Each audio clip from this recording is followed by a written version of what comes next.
और ये फैसले का वक्त है गुलनाज। तुम्हें अभी फैसला करना है, तुम करना क्या चाहते हो।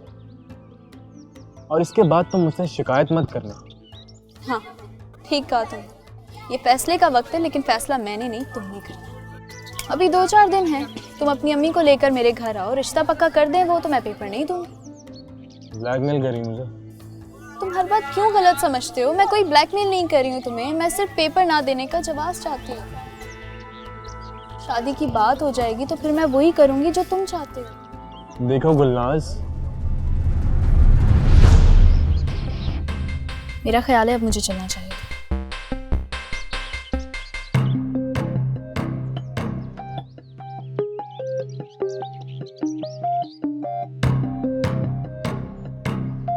अमजद मेरा बच्चा, मुझे इतनी खुशी है ना कि तुम आ गए हो।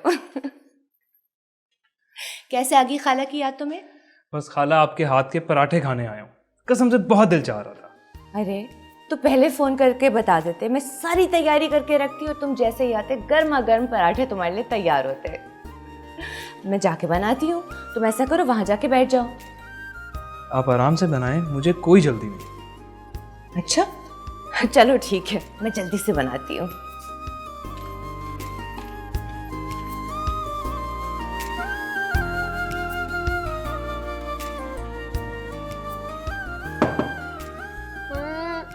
दरवाजा खुला हुआ है, आ जाओ। अरे भाई कौन है? दरवाजा खुला हुआ है, आ जाओ ना।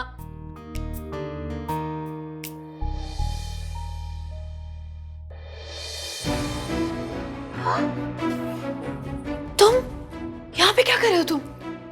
मैं तुमसे मिलने आया हूँ दुर्दाना। नहीं नहीं प्लीज, अम्मी घर पर हैं, प्लीज तुम बाहर जाके बैठो। हाँ मैं बाहर आ जाऊंगी ना। वो घर पर हैं तो क्या हुआ, तुम्हारा अपना अमजद हूँ। वो तो ठीक है मगर ओहो, इतना क्यों डर रही हो? खाला किचन में मेरे लिए पराठे बना रही हैं और उन्हें वक्त लगेगा। हाँ लेकिन फिर भी ना अमजद, अगर कोई अंदर आ गया तो तुम बाहर जाके बैठ जाओ ना, मैं अभी आ रही हूँ बस। क्यों जाऊं? मुझे मेहमानों की तरह ड्राइंग रूम में नहीं बैठना। तो फिर ये भी बता दो कि क्या चाहते हो तुम? मैं चाहता हूँ कि तुम मेरे सामने रहो और मैं तुम्हें देखता रहूं। मगर ऐसा मुमकिन नहीं है, इसके लिए तो तुम्हें मुझसे निकाह करके मुझे अपने घर पे लेके जाना पड़ेगा ना। निकाह भी कर लूंगा। कैसे करोगे? निकाह तो तब होगा ना जब तुम अपनी अम्मी को बताने का हौसला पैदा करोगे अपने अंदर। यही तो बताने आया हूँ तुम्हें। मैंने अम्मी को कह दिया है कि शादी करूंगा तो सिर्फ दुर्दाना से। सच? तुम्हारी कसम।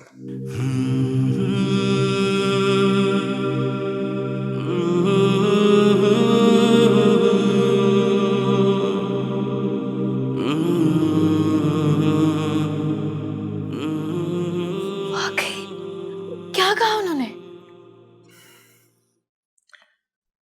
उनकी बात छोड़ो, मैंने उन्हें अपना फैसला सुना दिया है। उन्हें मनाना मेरा काम है, तुम बस मुझ पे भरोसा रखो। तुम यहाँ क्या कर रहे हो? मैं बस ऐसे ही। यहाँ क्या कर रहा था? हम सिर्फ बातें कर रहे थे। ऐसी कौन सी बातें जो कमरे का दरवाजा बंद करके हो रही थी? क्या हो गया तुम्हें गुलनाज? इस तरह के सवालात क्यों कर रही हो मुझसे? एक बात मेरी कान खोलकर सुन लो, जिन लड़कियों को लड़के इस तरह छुप छुप कर मिलते हैं ना, उनसे कभी शादी नहीं करते। अच्छा, सब लड़के इमरान भाई की तरह नहीं होते।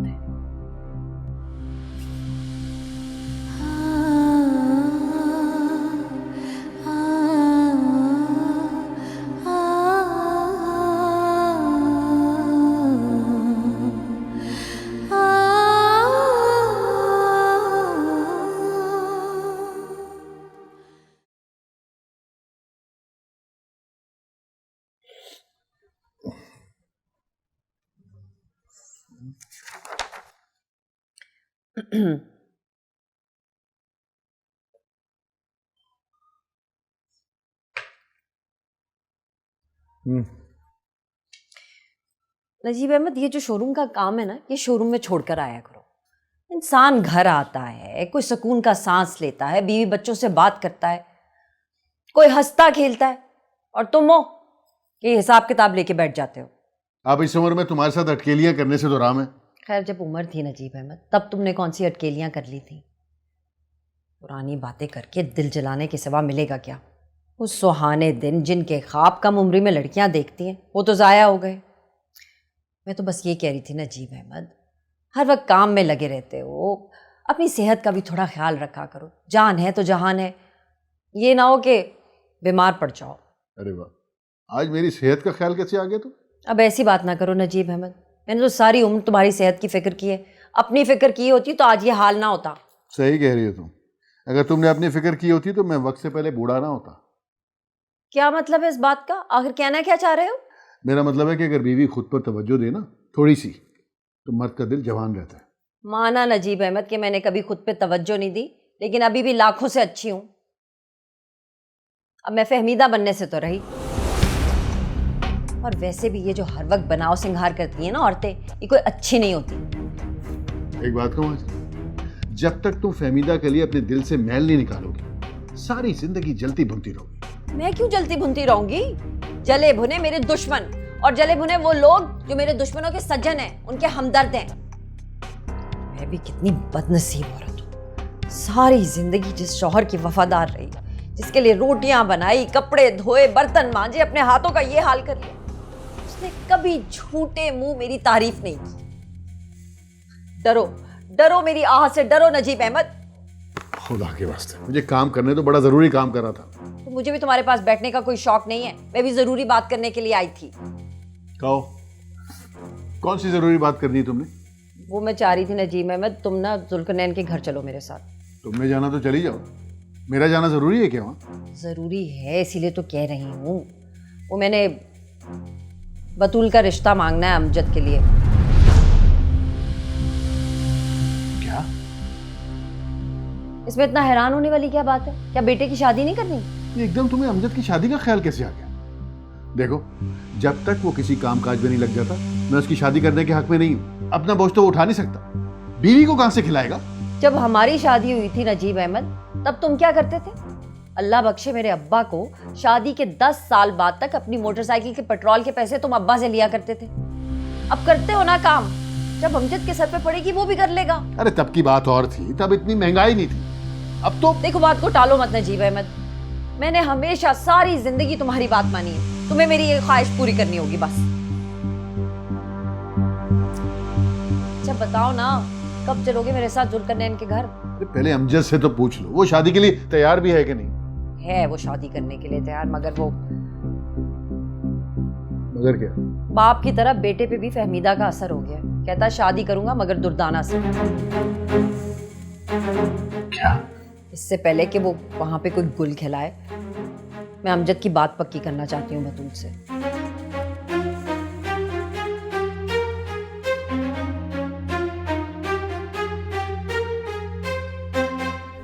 बेटा, ये लो दूध पी लो। नहीं पीना मुझे, ले जाएं आप इसे यहाँ से। तुमने खाना भी नहीं खाया है, क्यों कर रही हो अपने साथ ज्यादती? उस वक्त जिस तरह तुम फहमीदा के इश्क में मुब्तला थे, आज तुम्हारा बेटा अमजद उसकी बेटी के इश्क में मुब्तला है। तुम्हारा बेटा होने का ना पूरा हक अदा कर रहा है। देखो, पुरानी बातें बार बार मत याद कराया करो। बात पुरानी हो तब ना नजीब अहमद।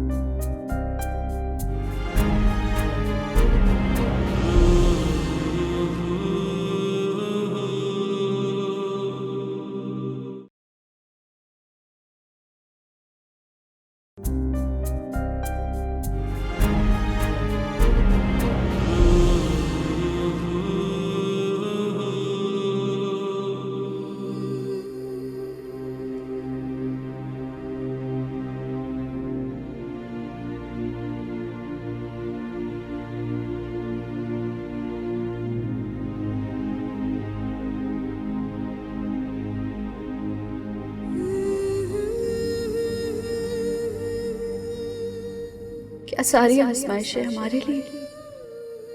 हमें ही सब इम्तिहानों से क्यों गुजरना पड़ता है? या अल्लाह, तुम तो बड़ा इंसाफ पसंद है, फिर हमारे साथ ये नाइंसाफी क्यों हो रही है? क्यों हम ही सबके लिए तमाशा बन गए? क्यों कोई हमारे जज्बात का ख्याल नहीं करता? तुमने खाना भी नहीं खाया है, क्यों कर रही हो अपने साथ ज्यादती? अम्मी मैंने कहा ना मुझे नहीं पीना, आप क्यों जिद कर रही हैं? अगर तुम्हें गुस्सा मुझ पर है तो मुझ पर निकालो, अपने साथ क्यों जुल्म कर रही हो? मुझे किसी पर गुस्सा नहीं है, मुझे बस अपनी किस्मत से गिला है। जिस चीज पे इख्तियार ना हो उससे क्या गिला? तो फिर किससे गिला करूं मैं? मुझे अभी भी याद है अम्मी, जब मैं छोटी हुआ करती थी ना और आपसे किसी चीज की ख्वाहिश करती थी, आप मुझसे कहती थी अल्लाह ताला से दुआ करो, वो तुम्हारी सारी ख्वाहिशें पूरी कर देंगे। और सिर्फ आपके कहने पर मैं अल्लाह ताला से दुआ मांगती रही। लेकिन क्या हुआ? कुछ भी तो नहीं हुआ ना। अब्बू के लिए मैंने कितनी दुआएं की थी और वो भी तो नहीं रहे। इसीलिए एक एक ख्वाहिश का गला मैंने अपने हाथों से घोट दिया। फिर भी किस्मत के सितम खत्म होने का नाम ही नहीं ले रहे।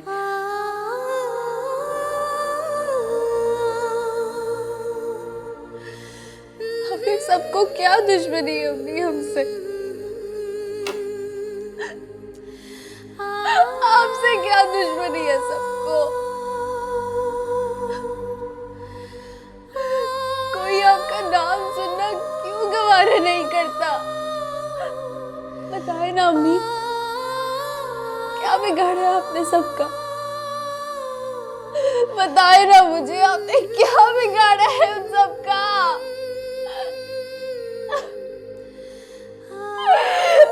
मुझे बताए ना क्या?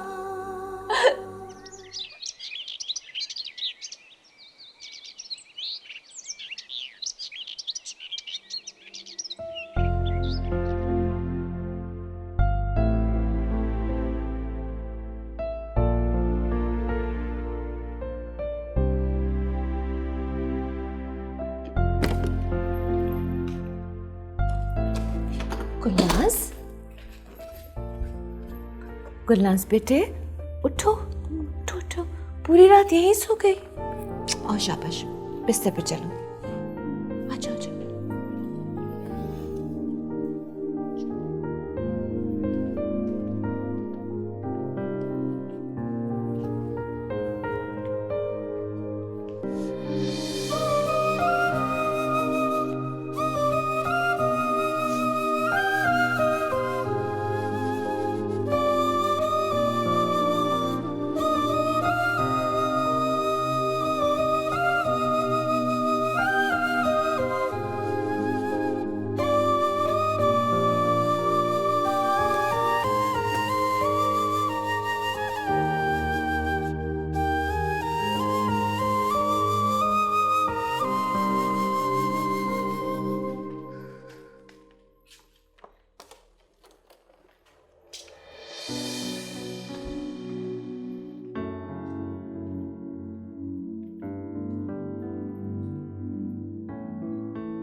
तो फिर क्या सोचा नजीब अहमद?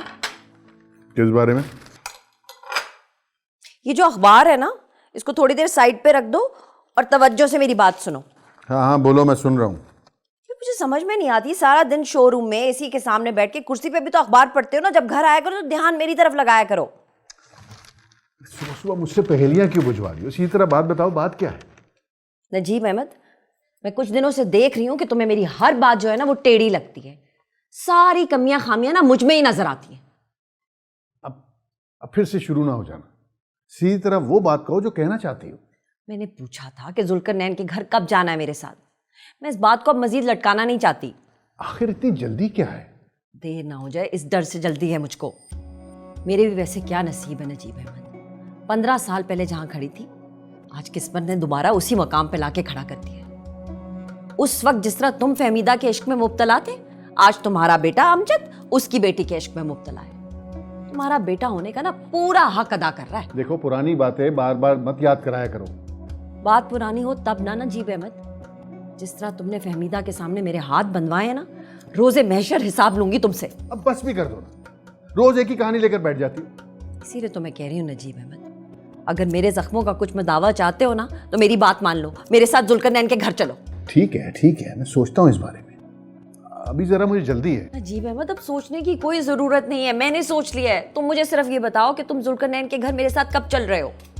देखो, अमजद अगर बतूल के साथ शादी करने के लिए तैयार हो जाएगा तो मैं भी वहां चला जाऊंगा, मुझे कोई एतराज नहीं है। आप खुश?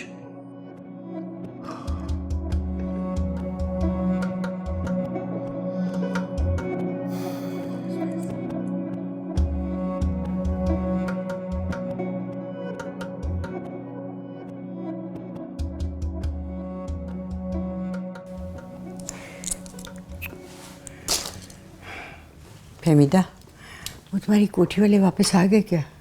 नहीं अम्मी जान, कोई इत्तला नहीं है। मैं सोच रही हूँ कि आज जाके पता करूँ, हो सकता है उन्होंने तनख्वाह भिजवा दी हो। फहमीदा, ये कोठियों में रहने वाले जो लोग होते हैं ना, इनके दिल बहुत छोटे होते हैं। अरे क्या उनकी दौलत में कमी आ जाती जो जाने से पहले वो तुम्हें तनख्वाह दे जाते? अल्लाह का अजाब नाजिल हो ऐसे लोगों पे। नहीं माँ जी, ऐसा मत कहें।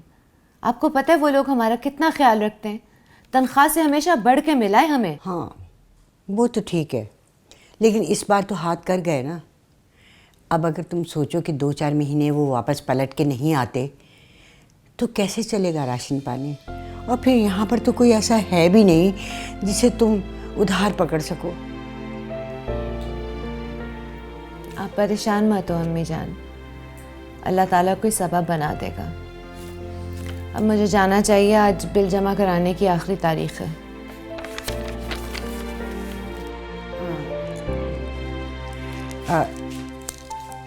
फहमीदा जी? वो मेरी दवाइयाँ ख़त्म हो गई थी, अगर थोड़े से पैसे बच जाएं तो सिर्फ 1-2 दिन की लेती आना। आप भी कमाल करती हैं अम्मी जान। आपको कितनी दफ़ा कहा कि दवा ख़त्म होने से पहले मुझे बता दिया करें। आपकी सेहत और दवा से बढ़ के तो कोई चीज़ नहीं है ना। तुम दिल में तो सोचती होगी कि जिसे ब्याह किया था वो तो जिया नहीं और ये बुढ़िया मरती नहीं। तुम फिक्र मत करो, मैं बहुत जल्द मर जाऊंगी, तुम्हारा बोझ बहुत आसान हो जाएगा। अम्मी जान, अल्लाह ना करे, मैं तो दुआ करती हूँ कि मेरी भी उम्र आपको लग जाए। हाँ, ये दुआ नहीं है, ये बहुत बड़ी बद्दुआ है मेरे हक में। अरे तुम नहीं होगी तो तुम्हारी दोनों जवान बेटियों का बोझ कौन उठाएगा? मुझसे तो अपना वज़न नहीं उठाया जाता। और फहमीदा, मैंने कितना जीना है और इतना तो जी लिया मैंने, बस। अच्छा, मैं जाती हूँ।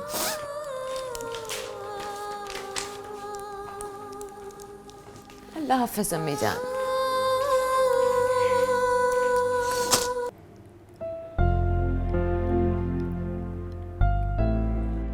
बतूल,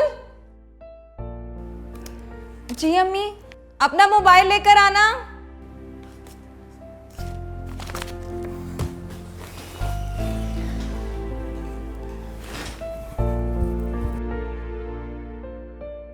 वो हाजरा आपा का नंबर तो मिलाना ज़रा, अभी तक कोई जवाब नहीं दिया।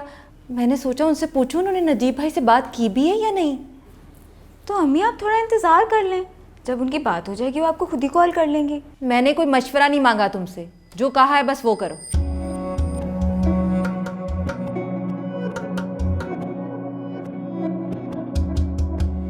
तुम बर्तन सेट करो टेबल पे।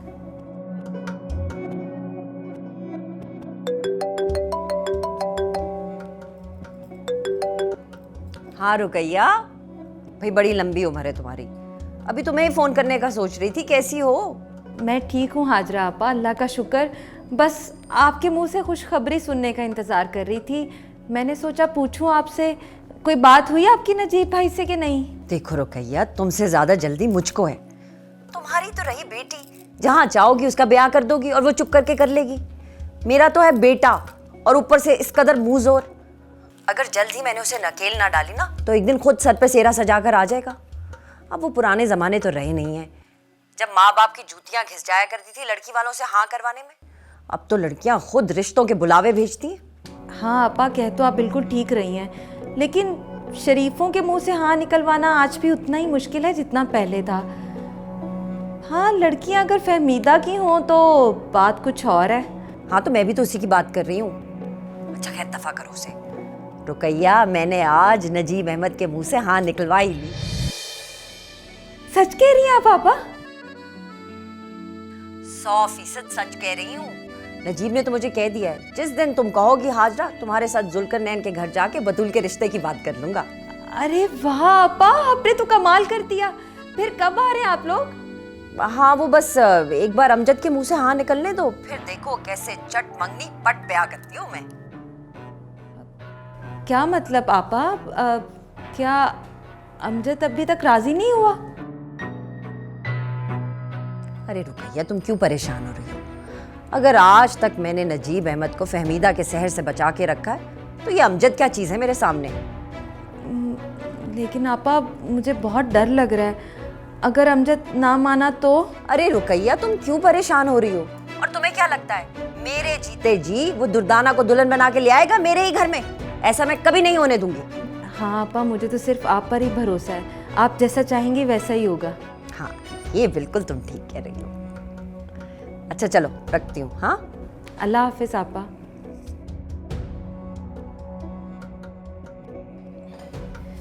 नजीब भाई तो मान गए हैं, मगर अमजद वो भी मान ही जाएगा। हाजरा आपा को बड़ी अच्छी तरह जानती हूँ मैं, जब किसी बात पर अड़ जाती है ना तो सबको हार माननी ही पड़ती है। लेकिन अम्मी, आपकी मजबूरी क्या है? आप उनकी इतनी मिन्नतें क्यों कर रही हैं? देखिए अम्मी, अगर अमजद किसी और से शादी करना चाहता है तो आप मुझे क्यों उसके गले डाल रही हैं ज़बरदस्ती? तो क्या सारी जिंदगी तुम्हें अपने गले डाल के रखूं? तुम बच्ची हो, नहीं समझती हो। माओ को अपनी बेटियों के रिश्ते करने के लिए पता नहीं कैसे कैसे खेल रचाने पड़ते हैं। तो अम्मी, अगर फहमीदा खाला अपनी बेटियों के रिश्तों के लिए कोई खेल रचाएं तो वो गलत, और आप रचाएं तो वो ठीक। बकवास बंद करो तुम अपनी। तुम अपनी माँ को एक बेहया औरत के साथ मिला रही हो।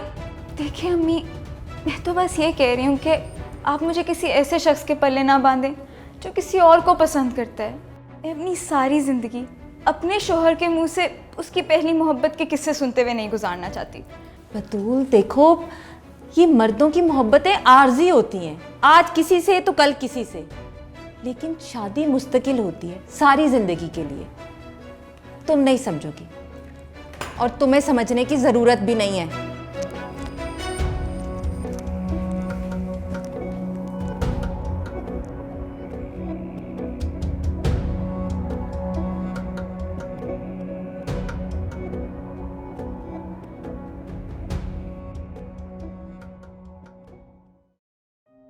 उठ गया मेरा बच्चा? जी अम्मी, कुछ है नाश्ते के लिए? हाँ बेटा, आज तेरे लिए खास नाश्ता बना रही हूँ मैं। देख बेटा, तेरे अब्बा कह रहे थे कि अब तू ना काम काज पे तवज्जो दे, हैं? कल कला को तेरी शादी होनी है। वैसे तो अल्लाह का दिया तेरे बाप के पास सब कुछ है, लेकिन बेटा फिर भी अपने बीवी बच्चों की जिम्मेदारी इंसान अगर अपनी कमाई से उठाए ना तो उसकी बात ही कुछ और होती है। बीवी के हाथ में शौहर जब कमाई ला के रखता है ना तो उसकी खुशी का कोई ठिकाना नहीं होता। अगर किसी और की नौकरी नहीं करनी तो ना सही बाप के साथ शोरूम चला जाया कर, हैं? उसकी भी थोड़ी मदद हो जाएगी और तुझे भी कारोबार की ऊंच नीच का पता चल जाएगा। कल को आखिर ये सब कुछ तुझे ही तो संभालना है। अब देख ना, इमरान तो अच्छी खासी नौकरी पे लगा हुआ है, उसकी तो पांचों घी में है, उसे तो ज़रूरत नहीं कारोबार की। अब तूने ही जाके ये सब कारोबार देखना है, सारी जिम्मेदारी उठानी है, बाप की भी और ससुर की भी, हैं? वाह अम्मी, आज तो आपने पराठा बनाया है। हाँ, खास तेरे लिए। तुझे पसंद है ना पराठे? हाँ बहुत। मैंने सोचा मेरा बच्चा डबल रोटी खा खा के थक गया होगा। मैंने सुना है बतूल भी बहुत अच्छे पराठे बनाती है। वो भी बनाती होगी, मगर अम्मी खाला फहमीदा जैसे पराठे कोई नहीं बनाता। क्या कहा? फहमीदा जैसे पराठे? तूने कब खाए फहमीदा के हाथ के पराठे? वो एक दिन खाए थे, बहुत पहले की बात है। डर क्यों रहा है अमजद? खुल के कहना, खुल के बोल दे कि तेरी माँ फुअड़ है, उसे कोई काम नहीं आता, अपने बेटे के पसंद के पराठे नहीं बना सकती वो। हाय नहीं, मैं कहती हूँ कि मुझसे बढ़कर बदनसीब औरत कौन होगी इस दुनिया में। सारी जिंदगी जिस औरत के नाम के ताने शौहर देता रहा, आज बेटा ही उस औरत के गुण गा रहा है। अब समझ में आई कि तू दुर्दाना से क्यों शादी करना चाहता है, ताकि तू उसके माँ के हाथ के पराठे खा सके। तो हुई बदनसीब औरत। क्या हो गया? नहीं, मैंने तो वैसे ही एक बात कह दी थी। नहीं अमजद, तूने यूं ही एक बात नहीं की, तूने मेरे सीने पे ना खंजर का वार किया है, और खंजर का वार तो मैं सह लेती, लेकिन ये फहमीदा वाला वार मैं बर्दाश्त नहीं कर सकती।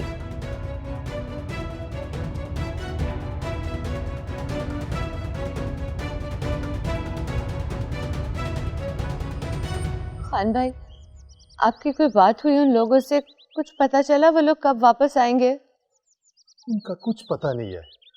मेरी भी बड़े दिन पहले फोन पे बात हुई थी उनसे। आने का तो उन्होंने कुछ नहीं बोला, बस इतना कहा था कि घर का ख्याल रखो। और वो तनख्वाह वगैरह? खुदा का नाम लो फमीदा बहन, अगर तुम्हारा तनख्वाह भेजा होता तो हम उसी दिन बुलाकर तुमको दे देता। हम अपनी जेब में किसी का अमानत नहीं रखता, पता नहीं किस दिन मौत आ जाए।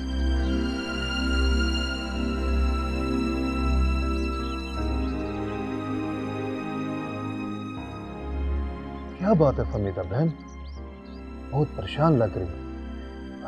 अगर कोई 200-400 का बात है तो हम तुम्हारा मदद कर सकते हैं। नहीं नहीं, ऐसी बात नहीं है। आपका शुक्रिया। शुक्रिया की कोई बात नहीं है बहन। जिस तरह हम इस घर का मुलाजिम है, तुम भी उसी तरह इस घर का मुलाजिम है। अगर हम एक दूसरे का ख्याल नहीं रखेगा तो कौन रखेगा? वैसे एक मशवरा दूं तुम्हें, तुम अभी कहीं और नौकरी कर लो। जब साहब लोग वापस आ जाएगा तुम बेशक वो नौकरी छोड़ देना। इस दौरान तुम कैसे अपना खर्चा पानी चलाएगा? खुदा हाफिज। खुदा हाफिज।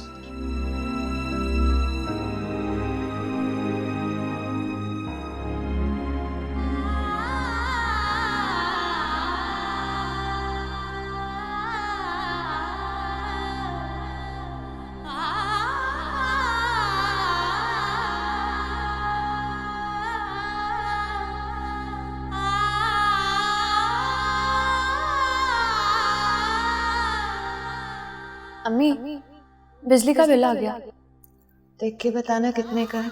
हाँ, 4200 रुपये। जी, मेरी दवाइयाँ ख़त्म हो गई थी। अगर थोड़े से पैसे बच जाएं, सिर्फ 1-2 दिन की लेती हूँ। वैसे एक मशवरा दूं तुम्हें, तुम अभी कहीं और नौकरी कर लो। जब साहब लोग वापस आ जाएगा तुम बेशक वो नौकरी छोड़ देना। इस दौरान तुम कैसे अपना खर्चा पानी चलाएगा? अब अगर तुम सोचो कि 2-4 महीने वो वापस पलट के नहीं आते तो कैसे चलेगा राशन पानी? और फिर यहाँ पर तो कोई ऐसा है भी नहीं जिसे तुम उधार पकड़ सको।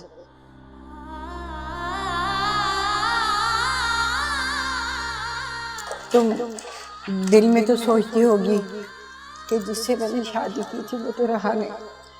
ये बुढ़िया मर गई। तुम फिक्र मत करो, मैं बहुत जल्द मर जाऊंगा, तुम्हारा बोझ बहुत आसान हो जाएगा।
मैं मानता हूँ खाला फहमीदा ने ज़रूर आपके साथ कोई ज़्यादती की, उनका कसूर होगा, मगर अम्मी ये सब पुरानी बातें हैं। क्या आप अपने इकलौते बेटे की खुशी के लिए बातें नहीं भूल सकती? भूल सकती हूँ बेटा, जरूर भूल सकती हूँ, लेकिन अगर वो लड़की मेरी नजरों के सामने मेरे घर में फिरती रहेगी तो नहीं भूल सकूंगी। देख अमजद, मैं तेरी खुशी की खातिर सब कुछ कर सकती हूँ, लेकिन दुर्दाना को बहू बना के इस घर में किसी सूरत नहीं लाऊंगी। अगर ये बात है तो मैं सारी जिंदगी शादी नहीं करूंगा। मंजूर है। अगर ये तेरी जिद है ना तो मैं भी तेरी माँ हूँ, पीछे नहीं हटूंगी। सारी जिंदगी तेरे और तेरे बाप की खुशी की खातिर मैं हर महाज पे पीछे हटी हूँ, लेकिन इस बार नहीं। इस बार वही होगा जो मैं चाहूंगी। ठीक है, अगर मेरी खुशियों का कत्ल करके आपको सुकून मिलता है ना तो शौक से करें मेरी खुशियों का कत्ल। यही, बिल्कुल यही अल्फाज थे नजीब अहमद के।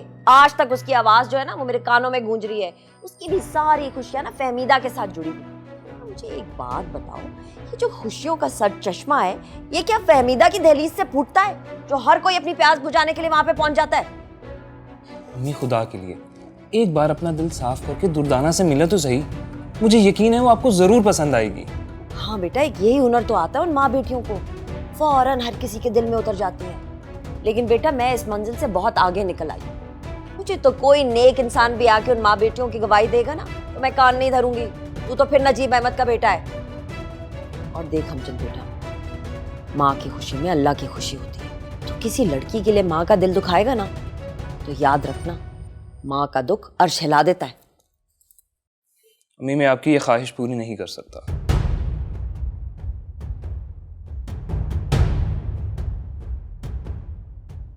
ये तो अपने बाप से भी 2 हाथ आगे निकला। हाजरा परवीन, तेरी आजमाइशें अभी खत्म नहीं हुई।